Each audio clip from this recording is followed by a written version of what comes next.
If it wasn't for pity, no one would have invited you, my dad said, glass of Bordeaux in hand, 250 guests within earshot, at my own sister's wedding. I hadn't spoken to my family in 15 years. When Claire's invitation arrived, handwritten, tucked inside a plain envelope with no return address, I knew this wasn't just a wedding, it was a trial. What my father didn't know, what no one in that room knew, was that the bride was alive that day because of me. And before the night was over, I'd be saving another life at his table. Before I go on, please take a moment to like and subscribe, but only if you genuinely connect with this story. Drop your location and local time in the comments. I love knowing where you're listening from. My name is Evelyn Ouellette. I'm 37 years old, and I'm a Major General in the United States Air Force. Now let me take you back to a Saturday morning in October, the day I drove 3 hours to attend a wedding I almost didn't survive. The invitation sat on the passenger seat of my 12-year-old Ford, propped against a gas station coffee I'd picked up somewhere around Hartford. Claire's handwriting, small, careful, slanting slightly left the way it always had. Please come. I need you there. I drove with the windows cracked. October in Connecticut smells like wood smoke and dying leaves, and something about that particular combination took me straight back to the last time I stood on my father's porch. I was 22. My suitcase was on the steps before I was. He didn't throw it. He placed it there, deliberately, like a period at the end of a sentence. You made your choice. 3 words, 15 years ago. Still louder than anything I've ever heard through a cockpit headset. I pulled off Route 15 near Fairfield and sat in the breakdown lane for 3 full minutes. Checked my mirrors, checked my breathing, looked at my own eyes in the rear view. You've landed helicopters in sandstorms, I said out loud. You can walk into a wedding. The GPS said 7 minutes to Greenfield Country Club. I could see it before I arrived. Stone pillars at the entrance, a marble fountain, ivy climbing the facade like it was apologizing for the building's excess. A valet in a black vest waved me toward the front circle.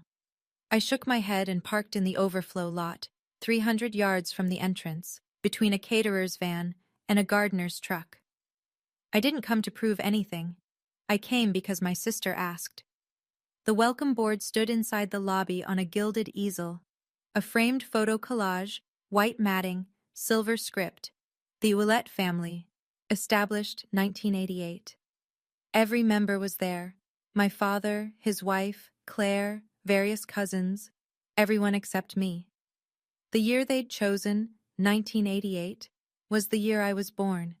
And somehow, I'd still been edited out. To make sense of that welcome board, you'd need to go back to a kitchen table in Westport, Connecticut, 15 years earlier. I was 22, fresh out of a kinesiology degree, holding an acceptance letter from Air Force Officer Training School, like it was a winning lottery ticket. My father sat across from me at the breakfast bar of our 5-bedroom Tudor, the house he'd bought with 20 years of 16-hour days, building Ouellette Insurance Group from a 1-desk office in Bridgeport. I built this company so my daughters would never have to struggle, he said, and you want to fly helicopters. I told him I wanted to save people, that I'd watched my mother spend 3 years in hospitals, and I'd promised myself I'd learn how to pull people out of the worst moments of their lives. That selling homeowners policies in Fairfield County wasn't it for me. He took it personally. He took everything personally. My mother had died when I was 16. Cancer. The slow kind. The kind that lets you watch. My father married Margaret 2 years later. Margaret, who sat in the living room that morning and told Gerald, loud enough for me to hear, "Let her go, she'll come crawling back." She was wrong about that. My father changed the locks that afternoon, removed me from the family health insurance by the end of the week. Every photograph of me in that house disappeared within a month. I know because Claire told me, years later, in whispered phone calls Margaret didn't know about. I left with 1 suitcase, $1,100 in savings, and the clothes on my back. I didn't take a single thing from that house that I hadn't earned. From my old bedroom window on the 2nd floor, Claire, 15 years old, still in braces, watched me go. She was crying. I could see her, and she could see me, and neither of us could do a thing about it. The cocktail hour was already underway when I stepped through the double doors. Crystal chandeliers, champagne towers, actual towers, the kind where the liquid cascades from glass to glass. String quartet playing Debussy in the corner, women in Armani and Diane von Furstenberg, men in custom suits that cost more than my first car. I'd bought my dress on sale. Navy blue, simple cut, no label worth mentioning. It fit well. That was enough. Heads turned. Whispers carried the way whispers do in high-ceilinged rooms, bouncing off marble and landing exactly where they're aimed. That's Gerald's other daughter, the one who left. I thought she wasn't there some kind of falling out? A woman I vaguely recognized from childhood offered a tight smile and moved on before I could place her name. A man with a club pin on his lapel nodded at me, then immediately angled his body toward someone else. My father's social orbit had clear gravitational rules, and I was outside it. I found him across the room, at table 1 naturally. Silver hair swept back, Brioni suit, laughing with a thick-necked man I didn't recognize. Margaret stood beside him in a red dress, pearl necklace resting against her collarbone, one hand on Gerald's arm like she was anchoring a flag to a pole. I remembered what Margaret once told our neighbor, Mrs. Foley, at a 4th of July cookout. Claire had repeated it to me in a midnight phone call. Evelyn couldn't handle the real world, so she ran away to play soldier. I took a glass of Pinot Noir from a passing tray and found my table. Table 22, last one, by the kitchen door. My place card didn't read Evelyn Ouellette. It read Guest of the Bride. Table 1 had white roses and orchids. Table 22 had silk flowers. Not even good silk. The bartender, a kid in his 20s with kind eyes, caught me standing alone and poured a generous glass. "Whoever put you at table 22 doesn't know what they're missing," he said. I almost laughed. I heard her before I saw her, the rustle of tulle, the sharp click of heels moving faster than any bride should on her wedding day. "You came," Claire's voice cracked on the second word. "Oh God, you came." She hit me like a wave. Arms around my neck, face buried in my shoulder, the scent of jasmine perfume and hairspray, and something underneath that was just Claire. The little girl who used to climb into my bed during thunderstorms. She was wearing Vera Wang, off-the-shoulder cathedral train, hand-sewn beading that caught the light like scattered stars. She was beautiful. She was also shaking. "Dad doesn't know I sent the invitation," she whispered, pulling back just enough to look at me. Her eyes were the same green as our mother's. Margaret found out and tried to stop it. I told her I'd cancel the entire reception if she interfered. "Claire. No. Listen to me." She gripped both my hands. "I have something planned tonight. Trust me. Just stay. No matter what Dad says, please stay."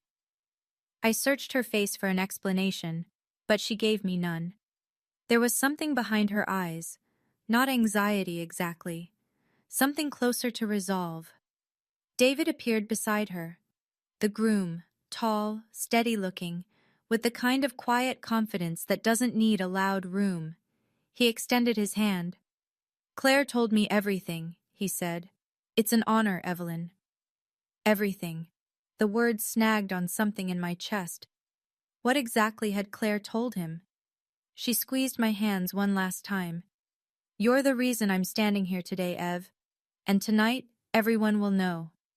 Before I could ask what she meant, her maid of honor pulled her away for photos. I caught one last detail as she turned, the inside of her wedding band, where most brides engrave a date or initials. Claire's ring had a single word: Phoenix. It meant nothing to me then. It would mean everything by midnight. Gerald found me 17 minutes into cocktail hour. I'd been counting. He was holding a glass of something amber. Bourbon, probably. The Pappy Van Winkle he always favored at events. And he wasn't smiling. He crossed the room with the stride of a man who owns the building, even though he didn't. He just owned the people in it. No greeting, no handshake, no, "It's been a long time." I didn't realize Claire's guest list included charity cases. I set my wine glass down on the nearest high top. "Hello, Dad. You look well." You have some nerve showing up here. His voice dropped to a register meant only for me, but his eyes scanned the room to make sure we had an audience. If you embarrass this family tonight, I'll make sure Claire regrets inviting you. I'm here for Claire, not for you. His jaw tightened. I'd forgotten how much he hated being dismissed. Margaret materialized at his elbow. She had a gift for that, appearing at the exact moment Gerald needed reinforcement. She wore a smile the way a guard dog wears a bow. "Oh, Evelyn, how unexpected." She pressed a hand to her chest. "I told Gerald someone from the charity list must have gotten mixed up with the invitations." I let the line land without flinching. Years of flight training teach you that. When turbulence hits, you don't jerk the controls. You hold steady and ride through. Gerald leaned closer. "Claire has a trust fund, an apartment on Chapel Street, her car, half this wedding. All of it runs through me." He paused, letting the math settle. "You want to test how far that goes?" There it was, the same playbook, 15 years later. Money as leash, love as currency, control disguised as generosity. 15 years and you still can't read a room," he said, straightening his Patek Philippe.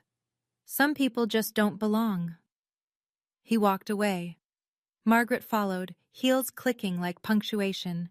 Margaret didn't leave me alone for long. 20 minutes later, she reappeared at my elbow and steered me, physically, hand on my back, toward a cluster of guests near the terrace doors. "Everyone, this is Gerald's older daughter." She gestured at me like I was a display piece.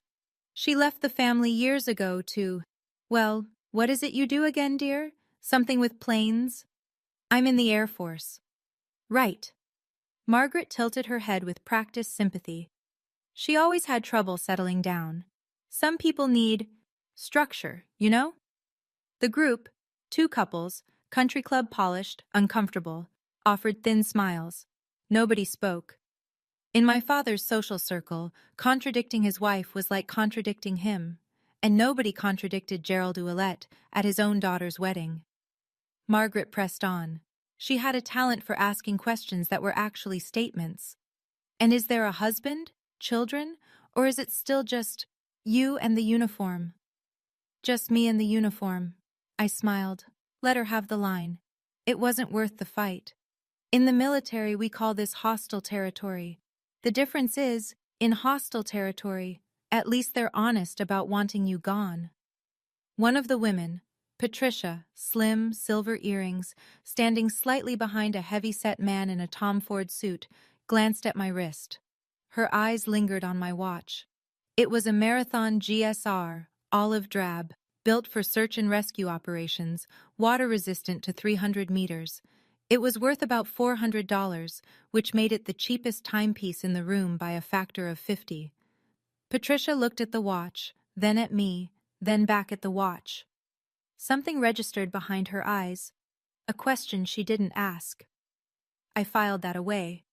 Margaret was already moving on, her Cartier bracelet catching the light, her Hermes clutch tucked under one arm like a small, expensive weapon. Gerald caught my arm in the hallway between the cocktail lounge and the ballroom. Not hard, just firm enough to say I still decide when you stop walking. The corridor was empty. Oil paintings on the walls, brass sconce lighting, carpet thick enough to swallow footsteps. The kind of space designed to make ugly conversations look civilized. Let me be very clear. His voice had dropped the party register entirely. This was boardroom Gerald. You are here because Claire is young and sentimental. The moment this reception ends, you disappear. Again.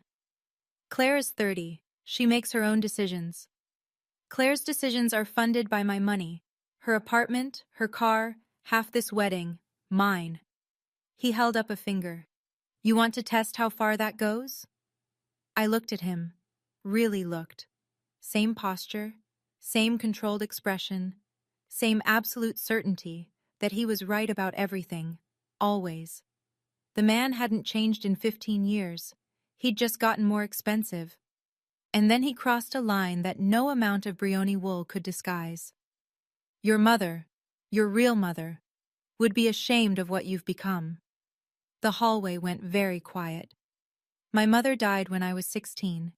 She spent her last coherent afternoon telling me to chase whatever made me feel alive. She held my hand and said, "Promise me you won't live small, Evelyn." I promised. 3 weeks later, she was gone. And now my father was using her ghost as a weapon. My hands clenched. My vision narrowed. For one full second, the training dropped away, and I was just a daughter who missed her mom, standing in a hallway with a man who should have protected that memory instead of weaponizing it. 4 seconds in. Hold. 4 seconds out. Combat breathing. It works in cockpits. It works in hallways. You don't get to use Mom's name to hurt me. Not anymore. I turned and walked away. Behind me, his voice followed like a stone thrown at my back. You were always the weak one, Evelyn. That's why you ran. Dinner was called at 7. 250 guests filtered into the ballroom, round tables, white linens, Waterford crystal stemware catching candlelight in every direction. The band played something soft and classical as people found their seats.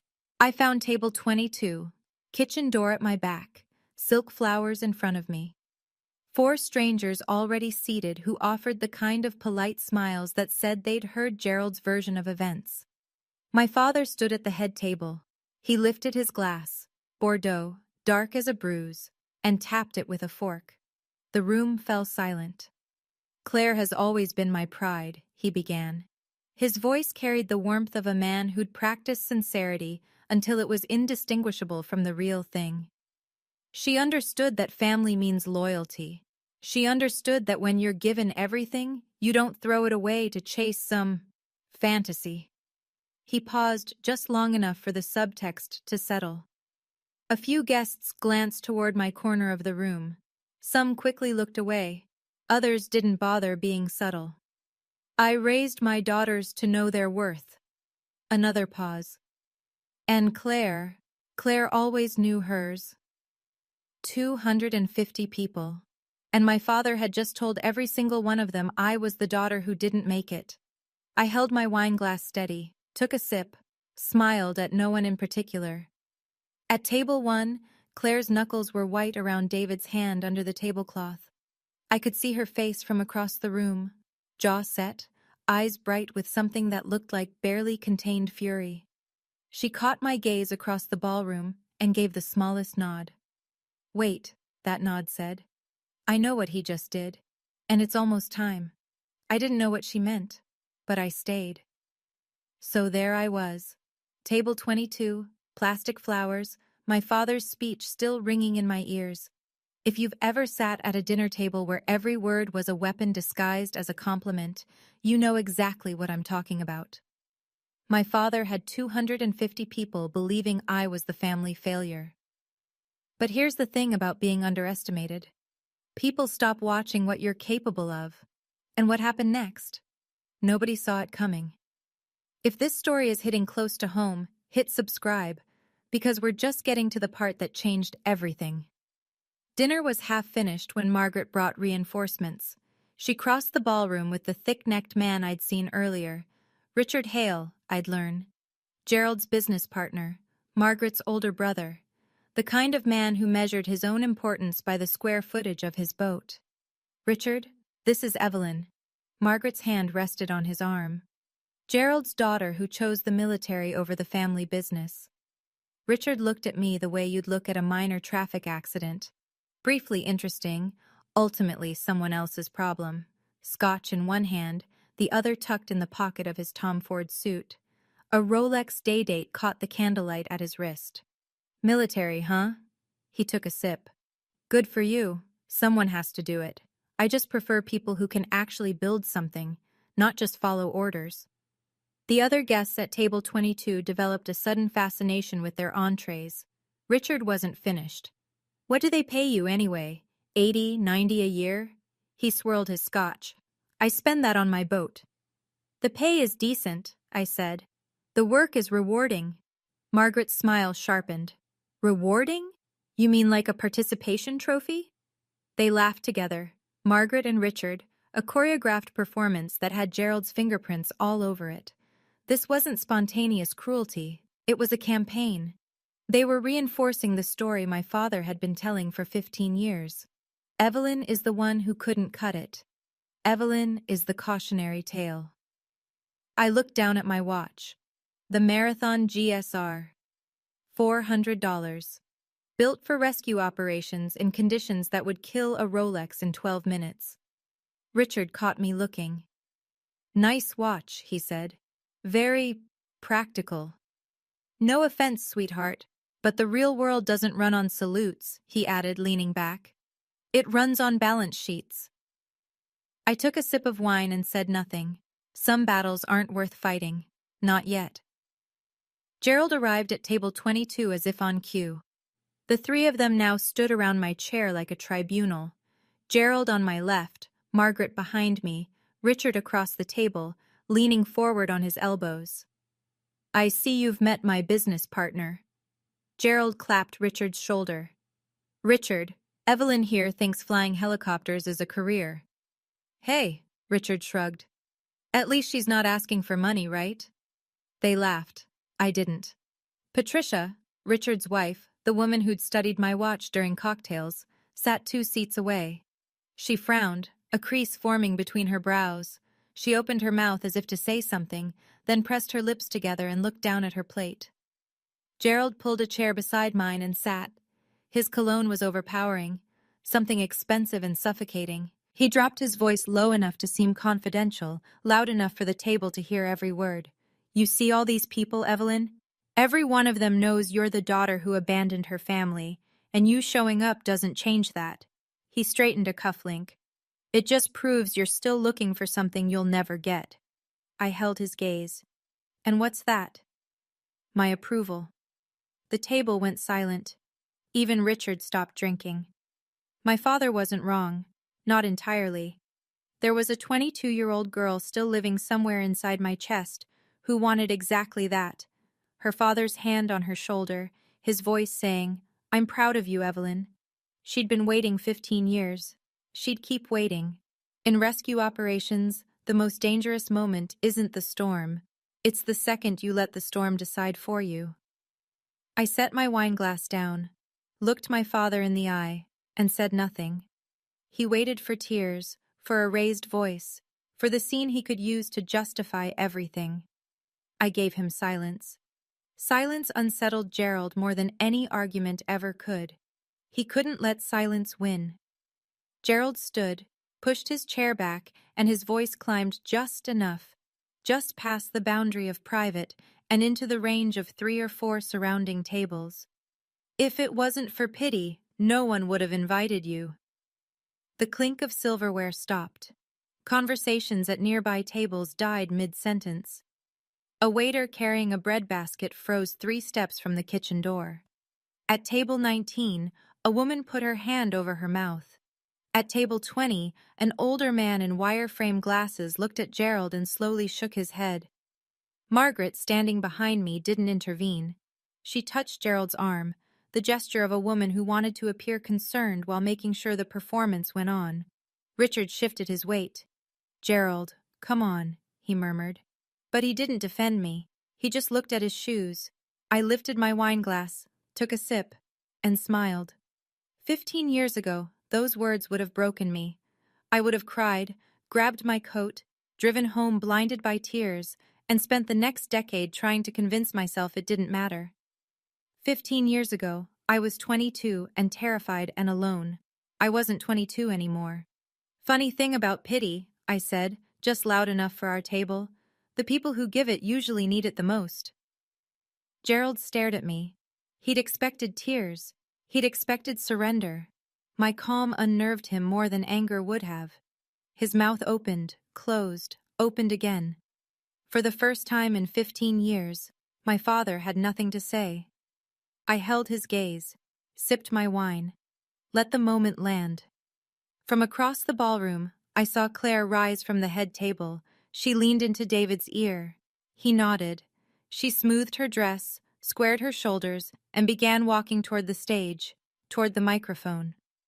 My father had just delivered his closing argument. He didn't know the defense hadn't started yet. I excused myself before the entree plates were cleared. Nobody at table 22 protested. The ladies' room at Greenfield Country Club was nicer than most apartments I'd lived in during my 20s. Marble vanity, brass fixtures, hand towels folded into fans, a basket of Aesop products arranged like a still life. I locked the door, leaned against it, and looked at myself in the mirror. My eyes were red. Dry, but red. 15 years of military discipline meant the tears didn't fall. They collected somewhere deeper, in a place I didn't visit unless I was alone, and the door was locked. I looked at my hands. The right one carried a scar across the knuckles, a souvenir from pulling a crew chief out of a shattered fuselage in Bagram, Afghanistan, 6 years ago. Hydraulic metal had torn through my flight glove. I'd barely noticed until the medic pointed out I was bleeding. Those hands had saved people. Tonight, they were shaking. I thought about leaving. My keys were in my clutch. 30 steps to the parking lot. 3 hours back to my apartment near Patrick Space Force Base. I could be on I-95 before anyone noticed the empty chair at table 22. Why did I come? What did I think would happen?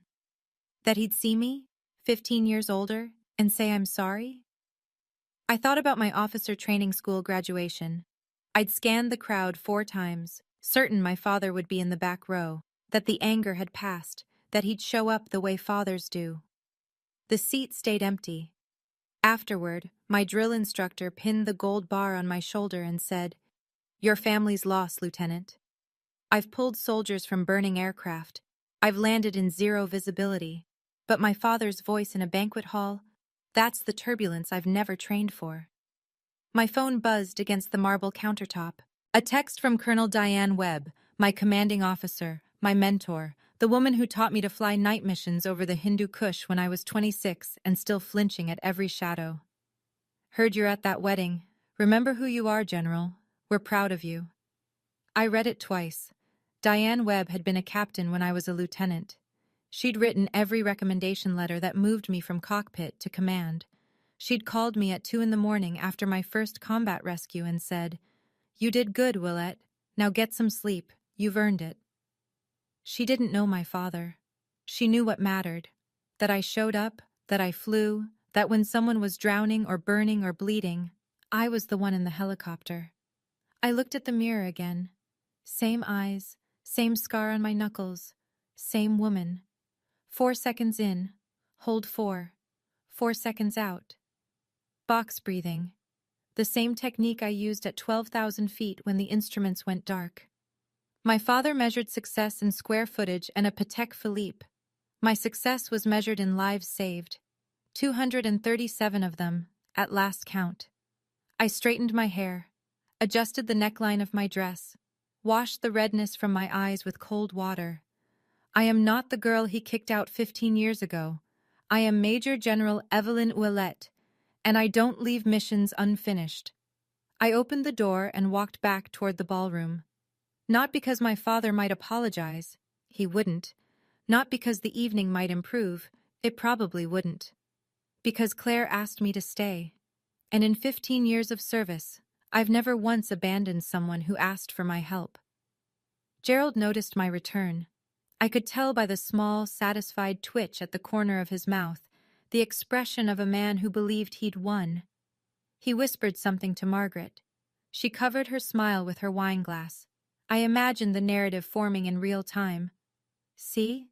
She went to the bathroom to cry. She's fragile. She always was. Let them think that." I sat down at table 22 and placed my napkin across my lap with the kind of deliberate precision that comes from years of mess hall etiquette drilled into you by senior officers who believed civilized meals built civilized leaders. I picked up my fork, took a bite of the salmon. It was actually quite good. Something had shifted, and the people around me could feel it, even if they couldn't name it. I wasn't slumped. I wasn't avoiding eye contact. I was sitting the way I sit in a command briefing, spine straight, shoulders level, chin parallel to the ground. This wasn't etiquette. It was posture built by 15 years of standing in front of colonels and brigadier generals and senators who could end your career with a phone call. At the next table, An older man watched me. White hair, trimmed mustache, the kind of tan you get from years of outdoor work. He sat upright in a way that echoed my own, a posture civilians don't carry. He studied me for a long moment, then leaned toward the woman beside him. "Watch her, Dorothy." His voice was low but carried. "That's Officer Baring, and not low rank either." I didn't hear him say it. I wouldn't learn about Thomas Brennan until later. But something in his expression, when our eyes met briefly, a nod, slight and knowing, told me I wasn't entirely alone in this room. Not every ally announces themselves. Some just recognize the uniform, even when you're not wearing it. Thomas Brennan waited until Gerald's group had migrated back to Table 1 before he approached. He was 68, maybe 70. Hard to tell with men who've spent decades on flight lines and runways. Broad-shouldered, deliberate movements, the kind of handshake that said he'd spent his career gripping throttles and saluting flags. "Thomas Brennan," he said, pulling out the empty chair beside me. "Retired Colonel, Air Mobility Command, 28 years. Evelyn Ouellette." He sat down, and his eyes went straight to my wrist. "That's a Marathon GSAR." It wasn't a question. "Rescue wing?" I felt something loosen in my chest, the small involuntary relief of being recognized by someone who speaks your language. "You know your watches, Colonel." "I know my people." He folded his hands on the table, the way officers do when they're choosing their next words carefully. "And whoever seated you at table 22 made a serious miscalculation." We talked for 4 minutes. He didn't ask my rank directly. That would have been forward, even by military standards. But I noticed the shift in his register midway through the conversation. He stopped calling me Miss Ouellette. He started calling me ma'am. In the Air Force, that word carries weight. A retired colonel doesn't call you ma'am unless he believes you outrank him. He stood, extended his hand, firm grip, eye contact, 3-second hold. Military handshake. The kind you give to someone who's earned the same calluses you have. "I don't know your rank, and you don't have to tell me," he said quietly. "But I know enough to say this table doesn't suit you, ma'am." He returned to his seat. Dorothy, his wife, glanced at me with a look that was equal parts curiosity and respect. I turned my watch over on my wrist. On the back, beneath the serial number, a small engraving, USAF. Thomas had seen it, and he understood exactly what it meant. The maid of honor speech came between the entree and dessert. Rebecca Caldwell, 29, Claire's college roommate, polished in the way bridesmaids are polished when they've rehearsed their toast 14 times in front of a bathroom mirror, stood at the small stage with a champagne flute trembling slightly in her right hand. She told the usual stories. How Claire burned pancakes during freshman year. How she'd adopted a stray cat that turned out to be pregnant. How she'd once driven 4 hours in a snowstorm to bring Rebecca soup during a breakup. Then Rebecca's voice changed. 7 years ago, I almost lost Claire." The room went still. She drove off Millstone Bridge in a rainstorm. Her car went over the guardrail and into the river. Rebecca paused, steadying herself. She was trapped underwater for 11 minutes. Her lungs filled. She stopped breathing. At table 1, Gerald looked down at his plate. He knew about the accident. Of course he did. But it was the kind of thing he never discussed. It happened after he'd already cut me out. It happened in a world where I no longer existed to him. "A military rescue helicopter was dispatched," Rebecca continued. "The pilot didn't wait for the dive team. She jumped into the river herself. Pulled Claire out with her own hands. Claire had no pulse for 2 minutes. That pilot performed CPR on the riverbank, in the rain, alone, until Claire started breathing again." Rebecca looked up. "I don't know who that pilot was, but Claire does, and she told me something I'll never forget. That pilot is the reason she's alive to marry David today." My heart was hammering. The radio frequency from that night flashed through my memory like a strobe. Survivor trapped in submerged vehicle, Millstone Bridge, 2,300 hours. I hadn't known it was Claire. Not until I'd pulled her out of the water and seen her face in the floodlight. She knows. Claire knows it was me. What I didn't understand was how, or how much. David found me during the dessert shuffle, that 10-minute window when half the guests are at the cake table and the other half are refilling drinks. He slid into the chair next to mine with the ease of a man who'd been planning this moment. "I only have a minute," he said, keeping his voice below the music. "Claire's been planning this for 6 months." "Planning what?" He pulled out his phone, scrolled to a document, and angled the screen toward me. I recognized the letterhead before I read a single word. Department of the Air Force, FOIA response. 2 years ago, Claire filed a Freedom of Information Act request for the rescue mission report from Millstone Bridge. David spoke calmly, the way software engineers explain complex problems, step by step, no wasted words. The Air Force redacted most of it, but the pilot's name cleared review. Captain Evelyn Ouellette. My rank at the time. My name. On a government document, verified by the Air Force Rescue Coordination Center. When she read that name, David said, she collapsed. She'd spent 5 years not knowing who pulled her out of that river, and it was her own sister. I couldn't speak. The salmon sat in my stomach like a stone. She tracked everything after that, Evelyn. Every article, every promotion. She knows your current rank. She knows about the Distinguished Flying Cross. She delayed our wedding 6 months to match your leave schedule. He paused. She tracked your deployment through a friend at the Department of Defense. Why didn't she just call me? David's expression hardened. She tried. Margaret blocked every number Claire used, changed the house phone, even intercepted a letter. So there it was, 15 years of silence, and half of it had been manufactured. When Claire takes the mic tonight, David said, standing, just be ready.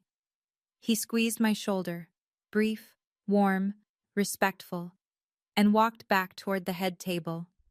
David's words sent me back 7 years, to a cockpit I could still feel around me if I closed my eyes. 2,300 hours. Rain hitting the windscreen of the HH-60 Pavehawk so hard the wipers were useless. My co-pilot, Lieutenant Graham, reading coordinates off the GPS, while our para-rescueman checked his harness in the cabin behind us. Dispatch. Civilian vehicle off Millstone Bridge, submerged in 8 feet of water. Driver trapped. Local fire responding, but no dive team on scene for 20 minutes. 20 minutes was too long. Water temperature, 41 degrees. Survival window with submerged lungs, 6, maybe 7 minutes. I made the call. I unclipped my flight vest, handed control to Graham, and jumped. The water was black and freezing and tasted like diesel.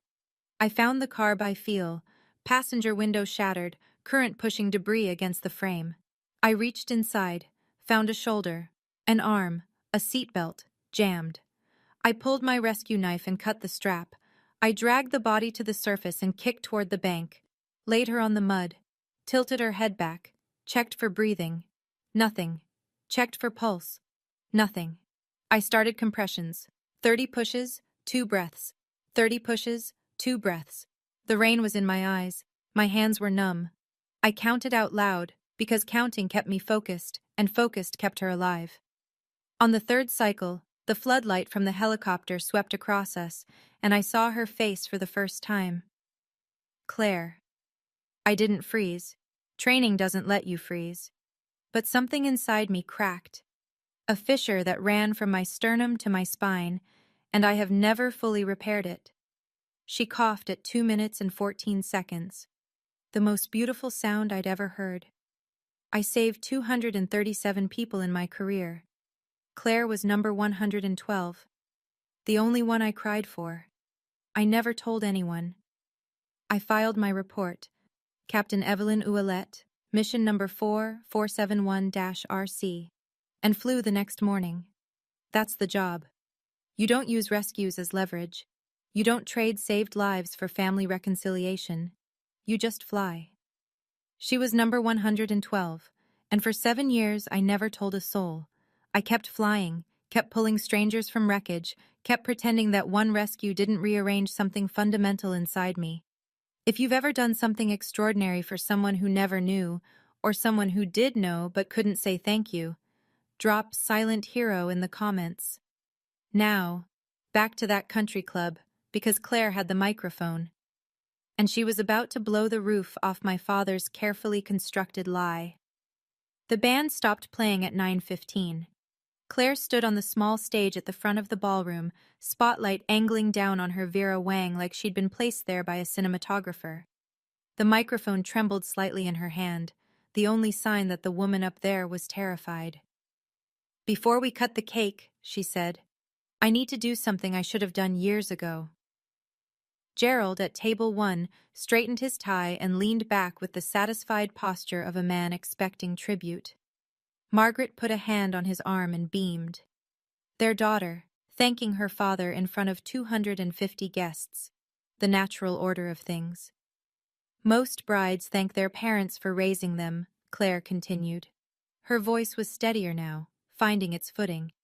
"I will thank my father, but not for the reasons he expects." Gerald's smile held, but something around his eyes shifted, a flicker of uncertainty he couldn't quite suppress. Claire looked out across the tables, searching.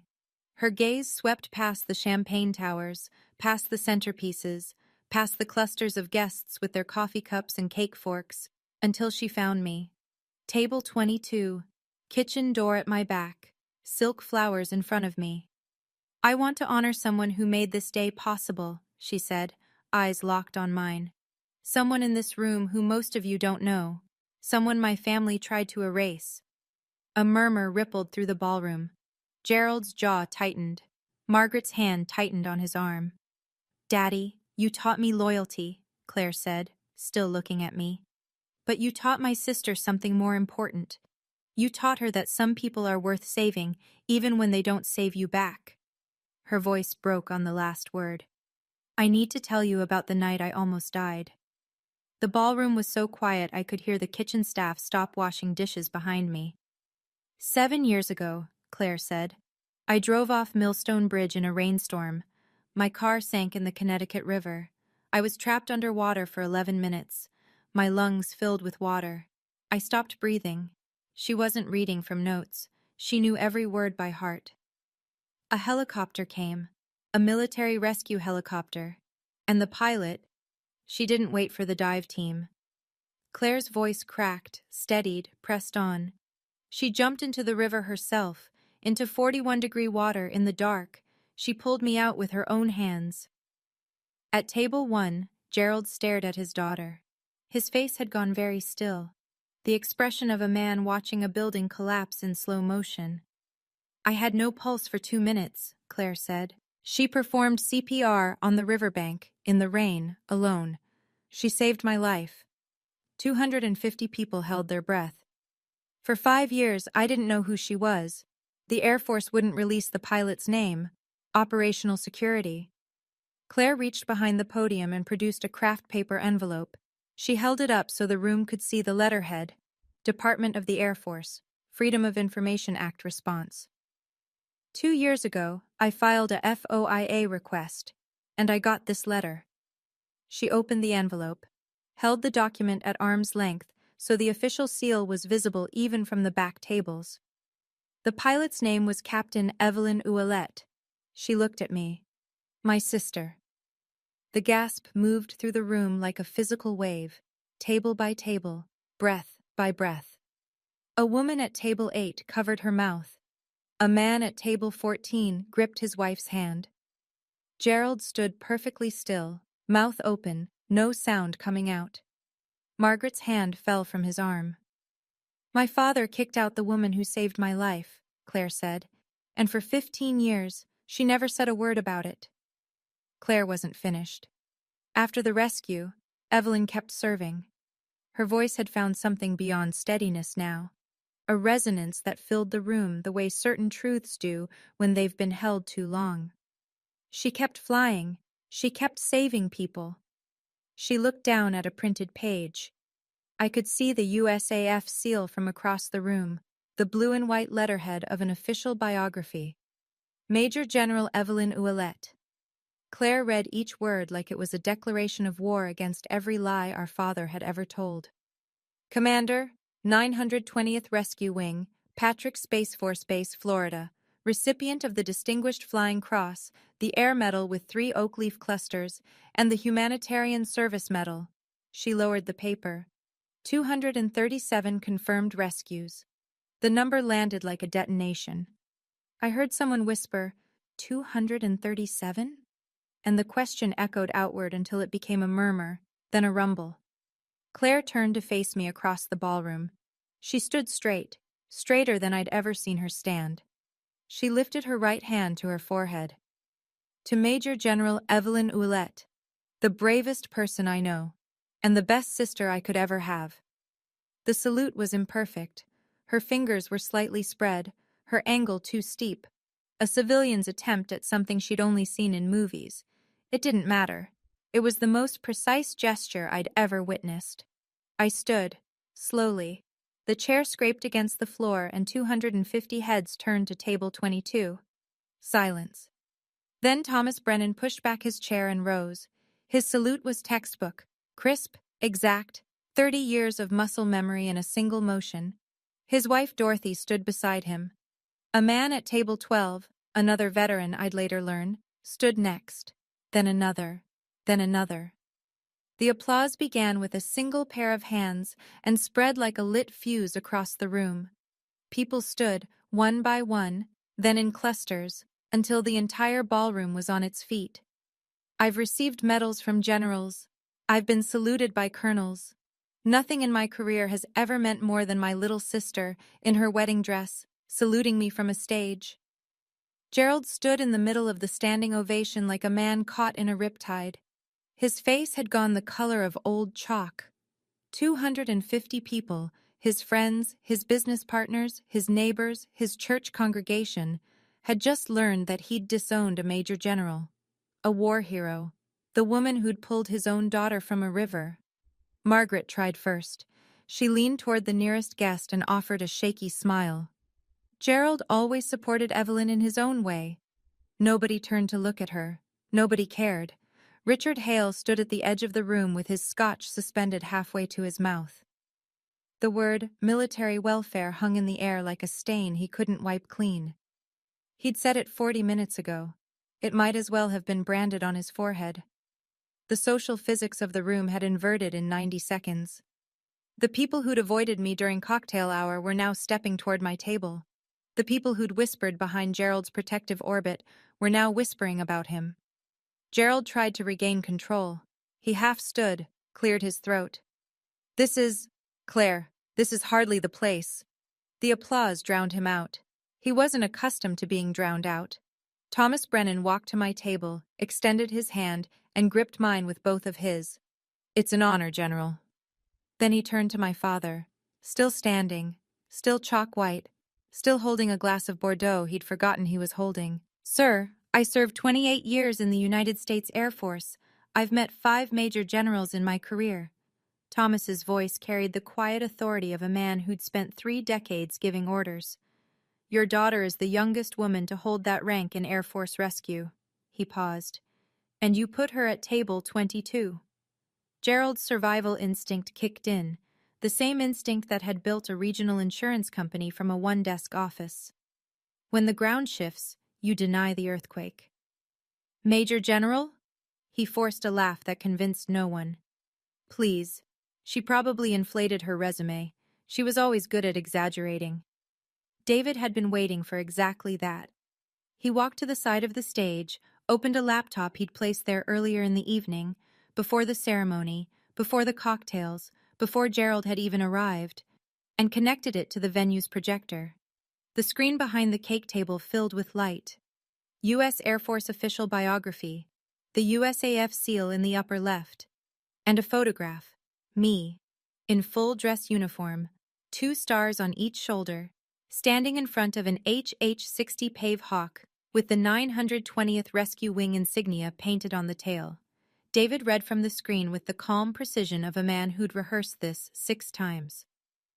Major General Evelyn R. Ouellette, Commander, 920th Rescue Wing, Patrick Space Force Base, Florida. He scrolled down. Distinguished Flying Cross Citation. For extraordinary achievement while participating in aerial flight, Captain Ouellette personally entered a submerged vehicle to extract a civilian survivor under extreme conditions, performing life-saving resuscitation on scene despite hypothermic exposure and zero visibility. Gerald stared at the screen.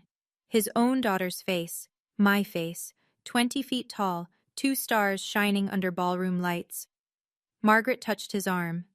"Gerald, let's go." He pulled away from her. He didn't move. He just stared. At a table near the bar, a man I recognized from Gerald's business circle, someone who'd shaken my father's hand during cocktails, turned to the woman beside him and said, loud enough to carry, "He kicked out a 2-star general? I wouldn't kick out a 2-star anything." Gerald had nothing left to say. The evidence was public record. It was on the screen. It was a fact. And my father had spent 15 years building his case on fiction. Fiction doesn't survive contact with a FOIA request. What happened next wasn't in anyone's plan. Richard Hale had been standing near table 1, gripping his Scotch glass with both hands, face flushed from alcohol and humiliation. His jaw worked silently. Sweat beaded along his hairline. He tugged at his collar. Then he dropped the glass. It shattered on the marble floor. Waterford crystal, $200 in shards. And Richard's hand went to his chest. His face drained from red to gray in the space of a single breath. His knees buckled. He collapsed sideways, pulling the tablecloth with him, sending a centerpiece of white roses crashing to the ground. Patricia screamed. Margaret screamed. The room erupted into chaos, chairs scraping, guests shouting, a waiter calling for the manager. I was already moving. I'd crossed 20 feet of ballroom floor before my conscious mind finished processing what my training had already identified. Male, 60s, acute onset chest clutch, loss of consciousness, collapse. Probable cardiac arrest. I dropped to my knees beside Richard, tilted his head back, checked his airway, put 2 fingers on his carotid. Nothing. No pulse. No breath. "Somebody call 911, now." My voice came out in command register. Not the voice of a wedding guest, not the voice of Gerald's forgotten daughter. The voice of a woman who'd spent 15 years pulling people out of the worst moments of their lives. I positioned my hands, locked my elbows, started compressions. 1, 2, 3, 4. I counted aloud, hitting the sternum at 110 beats per minute. The textbook rate. The rate I'd drilled 1,000 times in advanced cardiac life support recertification. "Is there an AED in this building?" I called between compressions. A staff member in a black vest sprinted toward the lobby. 30 compressions, 2 breaths. 30 compressions, 2 breaths. The man who'd called me military welfare less than an hour ago had no pulse, and the only thing between him and death was a pair of military-trained hands. The AED arrived. I tore open the pads, placed them on his chest. Clear. Shock. His body jerked. The monitor beeped once, then flatlined. Still nothing. I didn't hesitate. 30 more compressions. 2 more breaths. The crowd had formed a wide circle, silent now, the panic replaced by the kind of helpless stillness that occurs when people realize they're watching someone die. I repositioned the AED pads, checked the rhythm on the monitor. Ventricular fibrillation. Shockable. Clear. I hit the button. Richard's chest rose and fell with the jolt. Beep, beep, beep. Sinus rhythm. Weak, but present. Richard coughed. A wet, ragged sound, and his eyelids fluttered. I rolled him onto his side, into recovery position, and placed my hand on his shoulder to keep him stable. "Stay still, Richard. You're okay. Paramedics are coming." The room was absolutely silent. 250 people, not a single sound except the beep of the AED monitor and Richard Hale's labored breathing. The paramedics arrived 6 minutes after the 911 call. 2 EMTs and a medic with a stretcher. They assessed Richard quickly, vitals stabilizing, consciousness returning. The lead paramedic looked at me, kneeling on the marble in a cocktail dress, hands still positioned for compressions. Whoever started CPR saved this man's life. Textbook response. He paused. Are you a medical professional? Advanced Cardiac Life Support Certified. Air Force Combat Medic Training. He nodded, the way professionals nod at other professionals. They loaded Richard onto the stretcher. As they lifted him, he turned his head. His eyes found me. The man who'd spent an hour mocking the military was looking at the military-trained woman who'd just restarted his heart. His face crumpled. I'm sorry, he whispered. His voice was barely there. For what I said. I'm so sorry. Margaret stood beside the stretcher, mascara streaked, watching her brother cry. She looked at me. The contempt was gone. In its place was something she probably couldn't name. Gerald stood 5 feet away, arms at his sides, mouth open. 15 years of narrative, gone in 6 minutes of CPR. Don't apologize, I told Richard. Just breathe. That's all that matters right now. The paramedics wheeled Richard out through the service entrance. The ballroom lights seemed brighter now, or maybe I was just seeing more clearly. My dress had a crease at the knee from kneeling. My hands were still warm from compressions. 250 people stared at me. Claire appeared at my side and held out the microphone. I shook my head once. She pressed it into my hand and whispered, "Please." I looked at the mic. I'm not a speaker. I'm a pilot. I give orders over radio frequencies and briefing rooms, not ballrooms. But Claire's face told me this wasn't about speeches. I took the microphone. I didn't come here tonight for recognition. My voice was steadier than I expected. I came because my sister invited me. The room listened. I've spent 15 years serving people I've never met, pulling them from water, from fire, from wreckage. I would have served my family too, if they'd let me. I found Gerald in the crowd. He hadn't moved from his spot near table 1. His Bordeaux sat untouched. His Brioni suit looked like it belonged to someone else. Dad, I forgive you. I held his gaze. Not because you've asked, but because I need to. Carrying resentment doesn't suit me. It never did. He blinked, said nothing. But I want you to understand something. I didn't fail. I chose differently, and that choice has saved 237 lives, including your daughter's. I set the microphone on the nearest table, didn't linger, didn't wait for a response. I don't need your approval to know my worth, I said. Without the mic now, just my voice in a quiet room. But I do hope, for Claire's sake, that one day you'll learn to measure people by what they give, not what they owe you. The ovation was louder this time, longer. Gerald stood in the center of it, surrounded by applause, and didn't clap once. What happens when 250 people recalibrate at the same time isn't dramatic. It's quiet.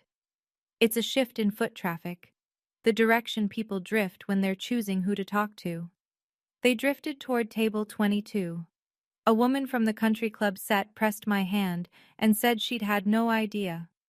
A couple from Gerald's church told me their son had served in the Marines.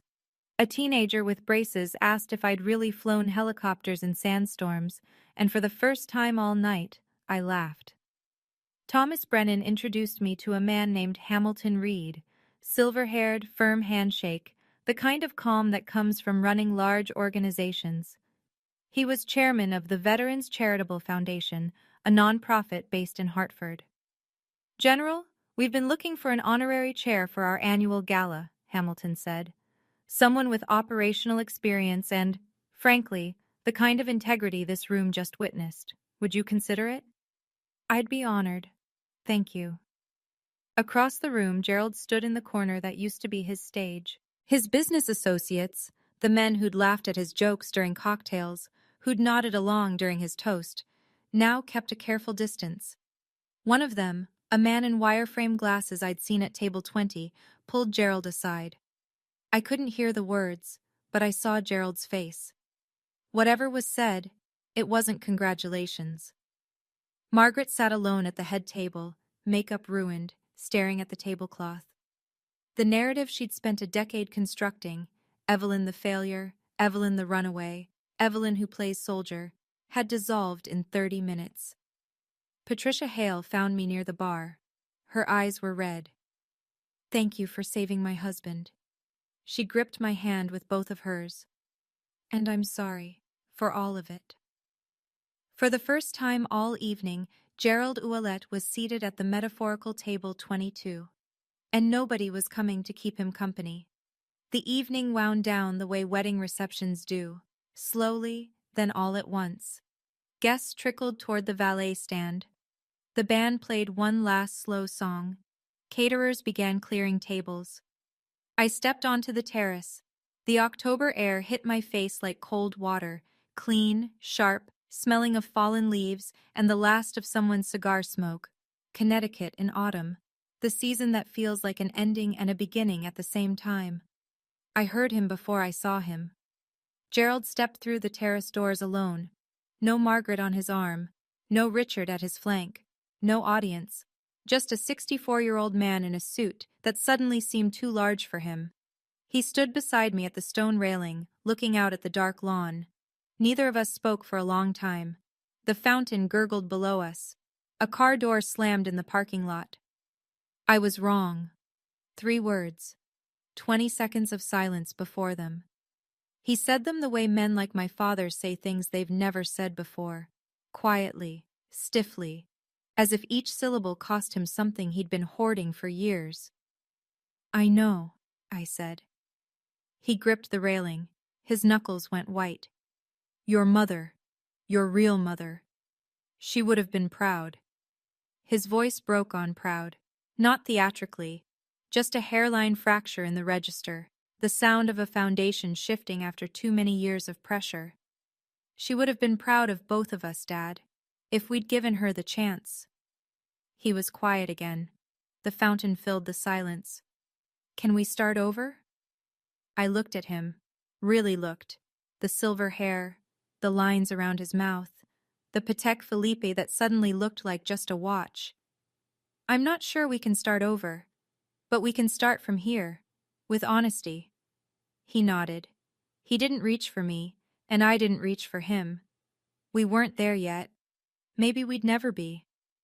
"I'll call you," he said. "If you'll answer." "I'll answer." "I don't need you to be the father you weren't, Dad. I need you to be the father you can still become. For Claire." I paused. "Maybe someday, for me." He stayed on the terrace. I walked inside. The distance between us was smaller than it had been that morning, not by much, but enough. Claire caught me in the lobby, halfway to the door. Her cathedral train was bunched over one arm. Her mascara was wrecked. Her veil was gone, lost somewhere between the toast and the CPR, probably trampled under a paramedic's boot. She was grinning like she'd won something bigger than a wedding. "Ev, wait." She pulled a canvas tote bag from behind the coat check counter. She'd hidden it there before the ceremony, she told me later, and pressed it into my hands. "I need to show you something." Inside was a scrapbook, handmade. Thick paper, glue stick edges, the slightly crooked layouts of someone who loved the work more than the result. I opened it. The first page, a local newspaper clipping from 7 years ago. Unnamed Air Force pilot saves drowning victim at Millstone Bridge. The pilot's name was redacted. Claire had circled the headline in red marker. I turned the pages. Printouts from Air Force websites, screenshots of press releases, a photo from a humanitarian service medal ceremony, my promotion to colonel. Someone had underlined the date. A regional news feature about a flood rescue in North Carolina, where I'd commanded the response team. 7 years of collecting. 7 years of watching me from a distance, assembling the life I'd lived without her. The last page, my official USAF portrait. 2 stars, dress uniform, standing in front of the Pavehawk with the 920th Rescue Wing insignia on the tail. Claire had printed it in color, trimmed the edges carefully, and written underneath in her small left slanting handwriting, "My sister." My hero. My phoenix. I cried. For the first time in the story. The first time in front of another person in longer than I can remember. Not weak tears. The tears of a woman who'd finally been seen. Claire held me the way I used to hold her during thunderstorms. You saved 237 people, Ev.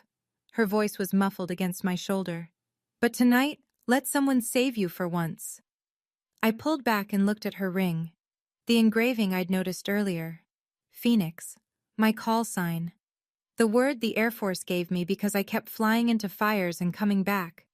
Claire had engraved it on her wedding band because without me, there was no Claire, no David, no wedding, no any of this. I've been watching you, she said. Every mission, every promotion. I was there, Ev, even when you didn't know. I drove home with the windows down. Route 15 at midnight is empty in October. Just headlights and guardrails, and the occasional reflective sign flashing past like a signal flare. The scrapbook sat on the passenger seat, next to Claire's handwritten invitation. 2 pieces of paper that told 2 different stories about the same family. Near Fairfield, I passed the exit for Westport. The house was a quarter-mile off the ramp, the 5-bedroom Tudor, the white fence, the flagstone path where my suitcase had sat 15 years ago. I slowed down. I could see the roofline through the trees, the porch light Gerald always left on. I didn't stop. I used to think home was a place, a house with your name on the mailbox and your photos on the wall. It's not. Home is where they see you, really see you, and for the first time in 15 years, somebody had. My phone buzzed in the cup holder. A text from Colonel Webb. How'd it go? I typed back with one hand, eyes on the road. Mission accomplished. All personnel accounted for. A smile. My first real one all night. Not the polite one I'd worn at cocktail hour. Not the defiant one I'd aimed at Gerald during his toast. A real smile, small and private, the kind nobody needs to see. My father spent 15 years telling 250 people I was a failure.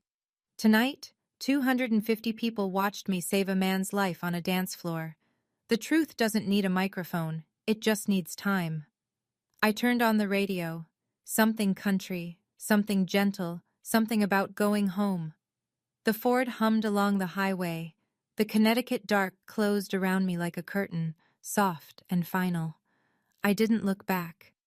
Some people measure success in Patek Philippe watches and Brioni suits. I measure mine in heartbeats. 238 now. 238 heartbeats. That's my number now. If this story made you feel something, if you've ever been the person at table 22 who turned out to be the strongest one in the room, I'd love to hear your story. Drop it in the comments. And if you haven't already, please subscribe and hit the bell. I release stories like this every week. There are more in the description below, including one about a woman who showed up to her ex's company gala with a very different kind of invitation. See you in the next one.